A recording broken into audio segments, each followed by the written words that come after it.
আচ্ছা সাকিবিয়ানরা বলো তো, একটা প্রশ্ন তোমাদেরকে করি, দেখি তোমরা কতজন ঠিক উত্তর দিতে পারো। বলো তো, প্রিয়তমা সিনেমার কোন গানটা সব থেকে বেশি ভিউজ অর্জন করেছিল? কোন গানটা অডিয়েন্স সব থেকে বেশি শুনেছিল? তোমাদের কমেন্টের অপেক্ষা করছি, কমেন্টটা আগে করো, তারপরে আমি এই ভিডিওর মেন টপিকে আসছি। একটা দারুণ বিষয় নিয়ে এখন এই ভিডিওতে কথা বলবো। আশা করছি তোমরা অনেকেই আমাকে কমেন্টে লিখে জানিয়ে দিয়েছো যে আসলে কোন গানটা প্রিয়তমা মুভির সব থেকে বেশি ভিউজ অর্জন করেছিল। এখান থেকে আমরা একটা কথাতে আসতে পারি যে যে পার্টিকুলার ইউটিউব চ্যানেলটি থেকে প্রিয়তমার গানগুলো সর্বাধিক ভিউজ সর্বাধিক ভিউজ অর্জন করেছিল, সেই গানটা, সেই পার্টিকুলার চ্যানেল থেকে গানগুলো উধাও হয়ে যায়, তারপরে আশ্বাসও দেওয়া হয়, তারপরে আর ফেরে না। কিন্তু আমি এগুলোতে কিছু মনে করি না, জানো। আমার মনে হয় সাকিবিয়ানরাও কিছু মনে করো না।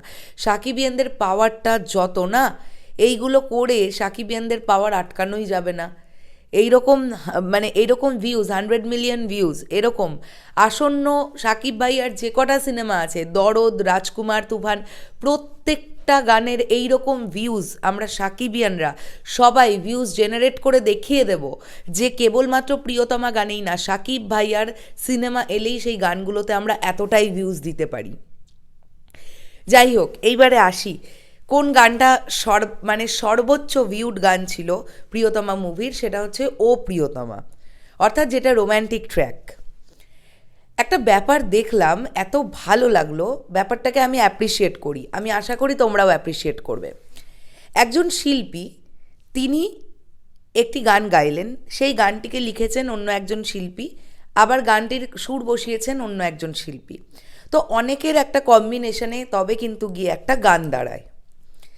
এবার ও প্রিয়তমা গানটা এতটাই অডিয়েন্সের ভালো লেগেছে যে সুরটা এখনও প্রত্যেক দিন আমি নিজেও গুনগুন করি, এই গানটা আর ঈশ্বর গানটা আমার সব থেকে বেশি ফেভারিট। প্রিয়তমা মুভির মধ্যে ঈশ্বর গানটা আমার বেশি ফেভারিট। তো এই দুটো গান আমি গুনগুন করি, আমার মতন প্রচুর তোমরা সাকিবিয়ানরা গুনগুন করো, কারোর বাড়িতে চলে, ঘুম থেকে উঠেই বাজাও, এখনও কোনো প্রোগ্রাম হলেই সেখানে ও প্রিয়তমা গান তোমরা বাজাও, ঠিক বলছি তো? দেখলাম একটি পার্টিকুলার ফেসবুক পেজ থেকে তোমাকে জানিয়ে দিলাম বলে ও প্রিয়তমা গানটার একটা কভার মতন বার করা হয়েছে। সেখানে সাকিব ভাইয়ার এবং ইদিকা পলের কিছু ভিডিওর ফুটেজ, স্টিল এরকম করে করে ইউজ করে গানটাকে বানানো হয়েছে। আমার খুব ভাল লাগলো, ও প্রিয়তমা গানটাকে একদম অন্য ছকে, অন্য রকম সুরে তারা প্রেজেন্ট করার চেষ্টা করেছে। আমি কমেন্ট বক্সে লিংক দিয়ে রাখবো, অবশ্যই তোমরা গিয়ে চেক আউট করো। দেখো, আমাদের যে গানটা 100 মিলিয়নের ওপরে ভিউজ পেয়েছে, সেই গানের সুর আমাদের কানে বসে আছে, এইটা আমাদের কান থেকে কেউ বার করতে পারবে না।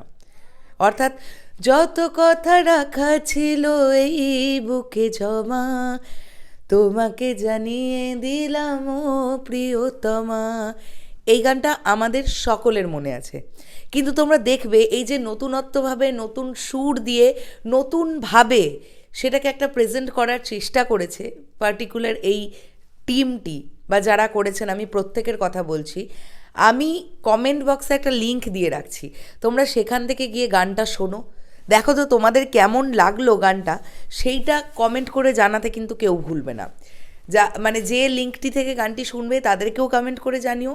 কিছুই না, কি বলো তো, যদি আমাদের সবার একটু সাপোর্ট তারা পায়, তাহলে ভবিষ্যতে তারা আরও নতুন নতুন কাজ করবার একটা আগ্রহ পাবে। শিল্পী মানেই না, তাদের কাছে সবথেকে বড় উপহার হচ্ছে দর্শকের ভালো লাগাটা জানানো, এটা বুঝতে পারি, এটা ফিল করতে পারি। তাই তোমাদের যদি ভালো লাগে গানটা, তো তাহলে তাদেরকে একটা কমেন্ট করবে যে কেমন লেগেছে তোমাদের, দেখো তো শুনে গিয়ে কেমন লাগে।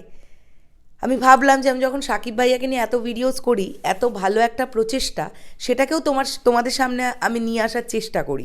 যারা করেছে তারা অনেক পরিশ্রম করেই তো করেছে। শুনে নাও, কমেন্ট বক্সে দেওয়া থাকলো কিন্তু গানটা। টাটা।